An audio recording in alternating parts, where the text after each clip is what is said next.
Vous écoutez Kadash, la méditation quotidienne de la parole de Dieu pour un peuple mis à part.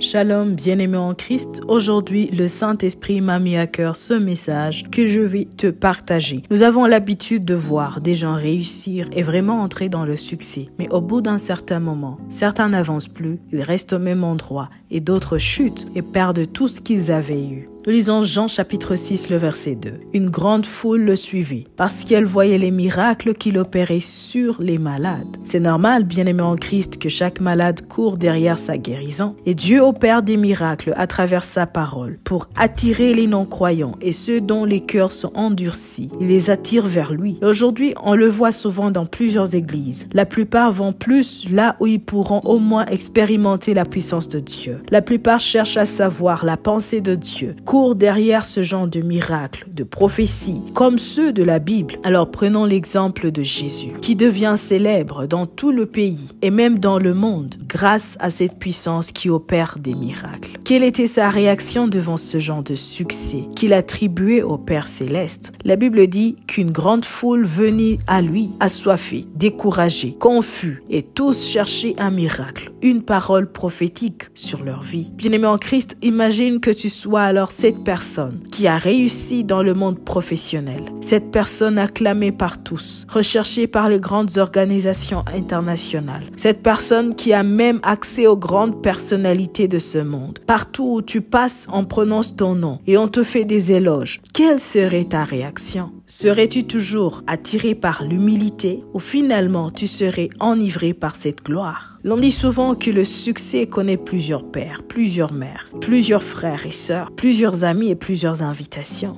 Et nous savons tous que quand la situation change, c'est alors que tu comprends mieux parce que tu te retrouves seul. Ceux qui t'entourent en fait, quand tu es dans le succès, t'entourent pour leurs propres intérêts, que toi tu ignores, mais que eux connaissent. Et tu ne devrais pas te laisser distraire. La Bible dit dans Jean chapitre 6, le verset 14. Ces gens ayant vu le miracle que Jésus avait fait, disaient, celui-ci est vraiment le prophète qui doit venir dans le monde. Quand on te loue partout, quand on ne fait que parler de tes succès et de tes accomplissements, bien-aimé en Christ, il faut faire très attention. Voyons ensemble l'attitude de Jésus devant tout ça. Nous lisons le verset 15. Et Jésus, sachant qu'ils allaient venir l'enlever pour le faire roi, se retira de nouveau sur la montagne, lui seul.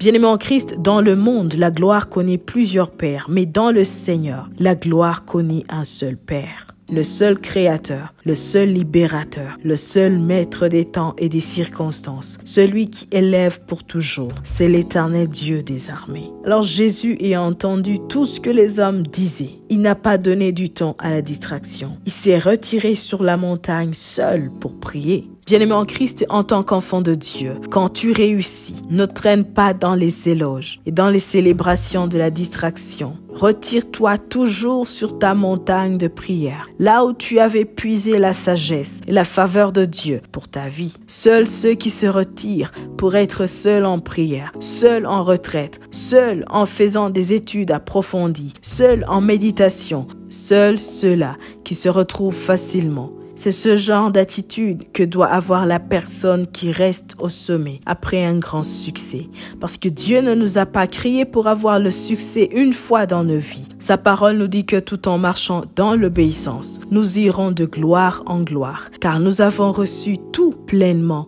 en lui. Sois richement béni. Shalom. Vous écoutiez Kadash, présenté par Marie-Claire. À bientôt.